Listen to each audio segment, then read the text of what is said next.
Hello and welcome to my channel. তো আজকে আমরা কনিষ্ক সাম্রাজ্য সম্পর্কিত 50টি গুরুত্বপূর্ণ সংক্ষিপ্ত প্রশ্নোত্তর নিয়ে আলোচনা করব। তো ডিরেক্টলি চলে যাচ্ছি। নাম্বার 1, কনিষ্ক কোন রাজবংশের শাসক ছিলেন? তো কনিষ্ক ছিলেন কুষাণ রাজবংশের শাসক। নেক্সট নাম্বার 2, কনিষ্কের রাজত্বকাল কত ছিল? তো কনিষ্কের রাজত্বকাল ছিল প্রায় 78 খ্রিস্টাব্দ থেকে 144 খ্রিস্টাব্দ পর্যন্ত। নেক্সট নাম্বার 3, কনিষ্ক কোথায় জন্মগ্রহণ করেছিলেন? তো কনিষ্ক জন্মগ্রহণ করেছিলেন, কনিষ্কের জন্মস্থান সম্পর্কে সঠিক তথ্য পাওয়া যায় না, তবে তিনি মধ্য এশিয়ার কুষাণ জনগোষ্ঠীর ছিলেন। নেক্সট নাম্বার 4, কনিষ্কের রাজধানী কোথায় ছিল? তো কনিষ্কের রাজধানী ছিল পুরুষপুর, বর্তমানে যেটা পাকিস্তানের পেশোয়ার অন্তর্ভুক্ত। নেক্সট নাম্বার 5, কনিষ্ক দ্বিতীয় রাজধানী কোথায় স্থাপন করেছিলেন? তো কনিষ্ক তার দ্বিতীয় রাজধানী স্থাপন করেছিলেন মথুরায়। নেক্সট নাম্বার 6, কনিষ্কের আমলে কুষাণ সাম্রাজ্যের বিস্তার কত দূর ছিল? তো কনিষ্কের আমলে কুষাণ সাম্রাজ্যের বিস্তার ছিল মধ্য এশিয়া থেকে গঙ্গার সমভূমি পর্যন্ত। নেক্সট নাম্বার 7, কনিষ্ক কোন খ্রিস্টাব্দে ক্ষমতায় আসেন? তো কনিষ্ক 78 খ্রিস্টাব্দে ক্ষমতায় এসেছিলেন। নেক্সট নাম্বার 8, কনিষ্কের শাসনামল কোন বর্ষপঞ্জির সূচনা হিসেবে বিবেচিত হয়? তো কনিষ্কের শাসনামল যে বর্ষপঞ্জির সূচনা হিসেবে বিবেচিত করা হয় তা হচ্ছে শকাব্দের সূচনা হয়েছিল এই 78 খ্রিস্টাব্দ থেকে। নেক্সট নাম্বার 9, কনিষ্ক কোন ধর্মের অভিসারী বা অনুসারী ছিলেন? তো কনিষ্ক ছিলেন বৌদ্ধ ধর্মের অনুসারী। নেক্সট নাম্বার 10, তিনি কোন ধর্মকে সমর্থন দিতেন? তো তিনি বৌদ্ধ ধর্মকে সমর্থন দিতেন। নেক্সট নাম্বার 11, কনিষ্কের শাসনামলে কোন ধর্মীয় সভা অনুষ্ঠিত হয়? তো কনিষ্কের শাসনামলে যে ধর্মীয় সভা অনুষ্ঠিত হয় তা হচ্ছে চতুর্থ বৌদ্ধ পরিষদ। নেক্সট নাম্বার 12, চতুর্থ বৌদ্ধ পরিষদ কোথায় অনুষ্ঠিত হয়েছিল? তো চতুর্থ বৌদ্ধ পরিষদ অনুষ্ঠিত হয়েছিল কাশ্মীরে, যে কাশ্মীরের কুণ্ডল বনে। নেক্সট নাম্বার 13, চতুর্থ বৌদ্ধ পরিষদের সভাপতি কে ছিলেন? তো চতুর্থ বৌদ্ধ পরিষদের সভাপতি ছিলেন বসুমিত্র। নেক্সট নাম্বার 14, চতুর্থ বৌদ্ধ পরিষদের প্রধান পৃষ্ঠপোষক কে ছিলেন? তো চতুর্থ বৌদ্ধ পরিষদের প্রধান পৃষ্ঠপোষক ছিলেন কনিষ্ক। নেক্সট নাম্বার 15, কনিষ্ক বৌদ্ধ ধর্মের কোন শাখাকে সমর্থন করতেন? তো কনিষ্ক বৌদ্ধ ধর্মের যে শাখাকে সমর্থন করতেন তা হচ্ছে মহাযান বৌদ্ধ ধর্ম। নেক্সট নাম্বার 16, কনিষ্কের সময় কোন বিখ্যাত বৌদ্ধ ভিক্ষু ছিলেন? তো কনিষ্কের সময় যে বিখ্যাত বৌদ্ধ ভিক্ষু ছিলেন তারা হচ্ছে অশ্বঘোষ, নাগার্জুন, বসুমিত্র, চড়ক এরা। নেক্সট নাম্বার 17, অশ্বঘোষ কে ছিলেন? তো অশ্বঘোষ ছিলেন একজন বিখ্যাত বৌদ্ধ পণ্ডিত ও কনিষ্কের সভাসদ। নেক্সট নাম্বার 18, নাগার্জুন কিসের জন্য বিখ্যাত? তো নাগার্জুন মধ্যমক পথ প্রদর্শনের প্রতিষ্ঠাতা ছিলেন। নেক্সট নাম্বার 19, কনিষ্ক কোন বিখ্যাত স্তূপ নির্মাণ করেছিলেন? তো কনিষ্ক যে বিখ্যাত স্তূপ নির্মাণ করেছিলেন তা হচ্ছে পুরুষপুরে বিশাল বৌদ্ধ স্তূপ। নেক্সট নাম্বার 20, চরক কিসের জন্য বিখ্যাত? তো চরক তিনি আয়ুর্বেদের প্রসিদ্ধ গ্রন্থ চরক সংহিতা রচয়িতা করেছিলেন, তিনি সেই জন্যই বিখ্যাত ছিলেন। নেক্সট নাম্বার 21, কনিষ্কের শাসনামলে কনিষ্কের শাসনামলে সাম্রাজ্যের বিস্তার কোথায় ছিল?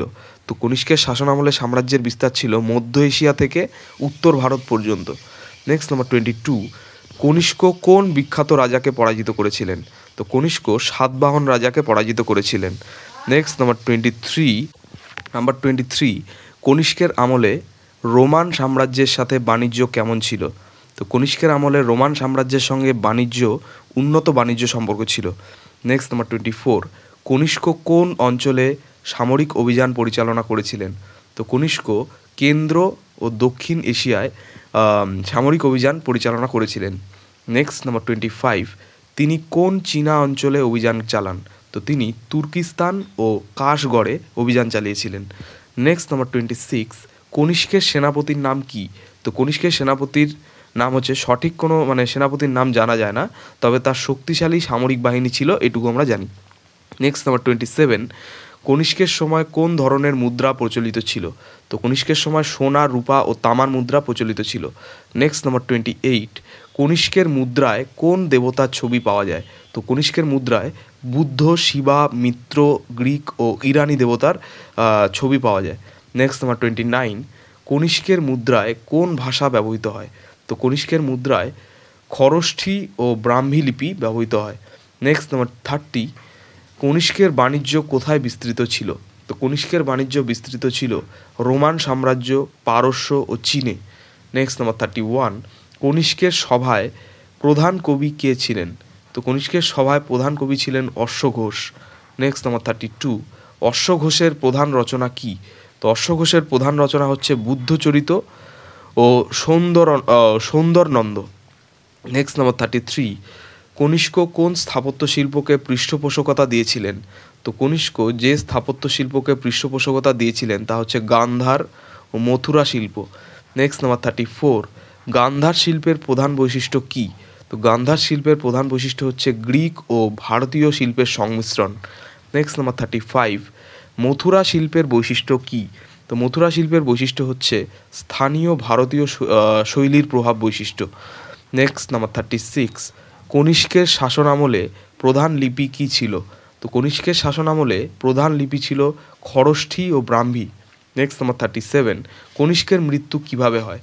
তো কনিষ্কের মৃত্যু হয় তার মৃত্যুর কারণ সম্পর্কে নিশ্চিত তথ্য পাওয়া যায় না। নেক্সট নাম্বার 38, কনিষ্কের পর কে সিংহাসনে বসেন? তো কনিষ্কের পর সিংহাসনে বসেছিলেন বসুদেব। নেক্সট নাম্বার 39, কনিষ্কের সবচেয়ে বড় অবদান কী? তো কনিষ্কের সবচেয়ে বড় অবদান হচ্ছে বৌদ্ধ ধর্মের প্রসার ও সাংস্কৃতিক ঐতিহ্য সংরক্ষণ। নেক্সট নাম্বার 40, কনিষ্কের শাসনামল কোন সাম্রাজ্যের সঙ্গে তুলনীয়? তো কনিষ্কের শাসনামল যে সাম্রাজ্যের সঙ্গে তুলনীয় তা হচ্ছে মৌর্য ও গুপ্ত সাম্রাজ্যের সঙ্গে। নেক্সট নাম্বার 41, কনিষ্কের শাসনামলে কোন বিখ্যাত মহাসড়ক ছিল? তো কনিষ্কের শাসনামলে যে বিখ্যাত মহাসড়ক ছিল তা হচ্ছে সিল্ক রোড। নেক্সট নাম্বার 42, কনিষ্কের শাসনামলে কোন প্রধান ব্যবসায়িক শহর ছিল? তো কনিষ্কের শাসনামলে যে প্রধান ব্যবসায়িক শহর ছিল তা হচ্ছে পুরুষপুর, মথুরা ও তক্ষশিলা। নেক্সট নাম্বার 43, কনিষ্কের শাসনামলে কোন চীনা পরিব্রাজক ভারতে আসেন? তো কনিষ্কের শাসনকালে ফা হিয়েন ও হিউয়েন সাংয়ের পরে আসেন। কনিষ্কের শাসনামলে যে চীনা পরিব্রাজক ভারতে আসেন তারা হচ্ছে কি ফা হিয়েন ও হিউয়েন সাং, মানে তারপরে আসেন আর কি। নেক্সট নাম্বার 44, কনিষ্কের শাসনামলে পারস্যের সঙ্গে সম্পর্ক কেমন ছিল? তো কনিষ্কের শাসনামলে পারস্যের সঙ্গে সম্পর্ক মৈত্রীপূর্ণ বাণিজ্যিক সম্পর্ক ছিল। নেক্সট নাম্বার 45, কনিষ্কের আমলে ভারতীয় সভ্যতা কিভাবে বিকশিত হয়? তো কনিষ্কের আমলে ভারতীয় সভ্যতা বিকশিত হয় ধর্ম, সাহিত্য, শিল্প, বাণিজ্যের সমৃদ্ধির সঙ্গে। নেক্সট নাম্বার 46, কনিষ্কের শাসনামলে মেডিকেল সায়েন্স কতটা উন্নত ছিল? তো কনিষ্কের শাসনামলে মেডিকেল সায়েন্স চড়কের মতো বিখ্যাত চিকিৎসক ছিলেন, এদের জন্যই কিন্তু উন্নত ছিল। নেক্সট নাম্বার 47, কনিষ্কের আমলে প্রধান স্থাপত্য কী ছিল? তো কনিষ্কের আমলে প্রধান স্থাপত্য ছিল বৌদ্ধ স্তূপ ও মঠ। নেক্সট নাম্বার 48, কনিষ্কের শাসনকালে ভারতীয় ও গ্রিক সংস্কৃতির সংমিশ্রণ কী নামে পরিচিত? তো কনিষ্কের শাসনকালে ভারতীয় ও গ্রিক সংস্কৃতির সংমিশ্রণ গান্ধার শিল্প নামে পরিচিত। নেক্সট নাম্বার 49, কনিষ্কের বৌদ্ধ ধর্ম প্রচারের ফলে কোন দেশে এর বিস্তার ঘটে? তো কনিষ্কের বৌদ্ধ ধর্ম প্রচারের ফলে যে দেশে এর বিস্তার ঘটে তা হচ্ছে চীন, জাপান ও কোরিয়ায়। নেক্সট নাম্বার 50, কনিষ্ককে দ্বিতীয় অশোক বলা হয় কেন? তো কনিষ্ককে দ্বিতীয় অশোক বলা হয় তিনি বৌদ্ধ ধর্মের প্রচার ও প্রসারের বিশাল ভূমিকা রেখেছিলেন সেই জন্যে। এই ছিল কনিষ্ক সংক্রান্ত বা কুষাণ বংশ সংক্রান্ত কিছু গুরুত্বপূর্ণ প্রশ্ন উত্তর পরীক্ষায় আসার মতো। তো চ্যানেলটি ভালো লাগলে অবশ্যই সাবস্ক্রাইব করো এবং পরবর্তী আপডেটগুলি পাওয়ার জন্য অবশ্যই নোটিফিকেশন বেলটি অন করে দিও। ধন্যবাদ।